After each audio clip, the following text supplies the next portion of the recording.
Hey guys, we take here at Blueberry Hill. So here we are. This is February 18th, big day. The guys are here to install the garage doors. We had them delivered yesterday, well, the 17th, and on the 18th, the guys showed up to do the installation. We have to have them do it. It's just, you know, they know what they're doing and stuff. And they're big doors. It's a 20-foot door, 5 panels, and they took care of it pretty quick. Here, there, we're just moving it around, and I went to the back to do the bobcat work for the septic. So this is just a quick time lapse of them doing the full door install and putting all the panels in place, and then putting the supports to open and close the door. The motor is coming in a week. It was back ordered. These doors took 4.5 months to actually get, and the motor is 1 week behind that. So they're coming back next week. Supposedly we have a Liftmaster electric motor coming that goes to the side of the door, so we don't have anything in the middle. And they're supposed to be pretty good, nice and quiet and strong actually. So they're going to install that, and we should be good to go by then. Anyway, watch along and see their progress. They're pretty quick.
Hey guys, Vita here, Blueberry Hill. So here's a real quick video. This is just basically about the septic.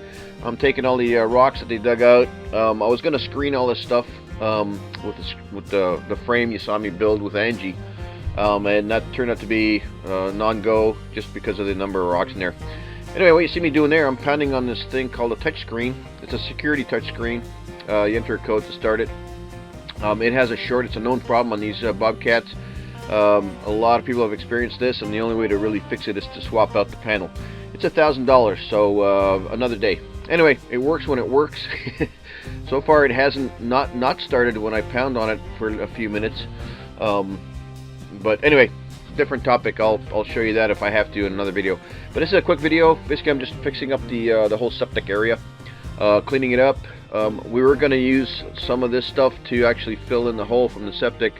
And that would have turned out to be way too much work, so I didn't bother. We basically just screened it with the Bobcat grapple on there, and I dumped the rocks further down the hill, out of the way. It doesn't look too bad when I did that. It's just kind of like a pathway with the rocks. But anyway, the Bobcat was the right tool for the job. It does it pretty good with the grapple. It takes the big rocks and lets some of the dirt fall through the screen itself.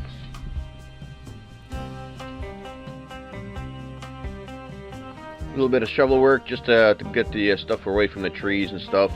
I guess there was enough material down on the ground. I just can't scrape it very good with the tractor or the Bobcat, so left it on the ground there, and I'm going to bury the septic with using the dirt that we got last week from our friends that did our septic hole. So here's February 22nd. Boy, what a day. Yesterday and today, the 22nd, were very nice warm days.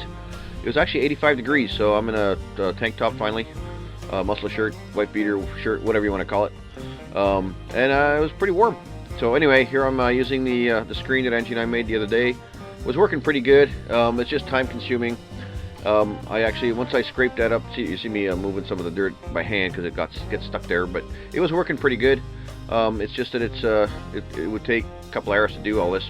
So after I used it, you see me going down the hill, I'm trying to bury the septic tank. Come back and get another load, and then I just decided to I'm just gonna dump the dirt right into the hole, try to control the big rocks, and that's what I did. So worked out pretty good.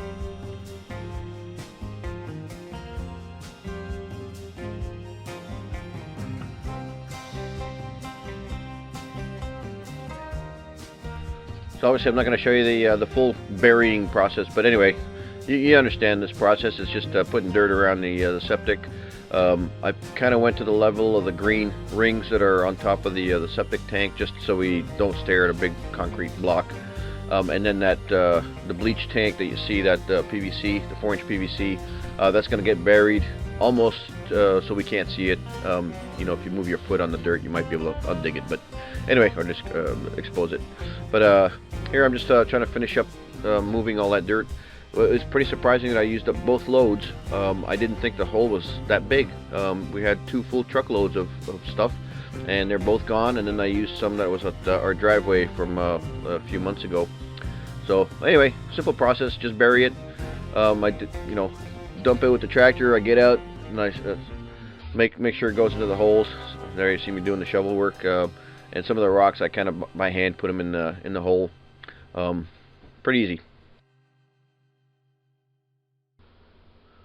So you know, rinse and repeat. So the tractor's kind of fun to play with. It's not a super strong tractor. I'm not even sure how much dirt it moves. Maybe a quarter of a yard at a time. Maybe even less than that. But if I get a full scoop, that is. So you can see the color of the dirt's a little bit different than what we have. This is from somebody. They said it was a pool they were digging somewhere near the area. And here's Whiskey going to help me out, smoothing everything out. Yeah, not really. But anyway, just smooth it, go, uncover the green covers, and a little raking later on, and we're good to go.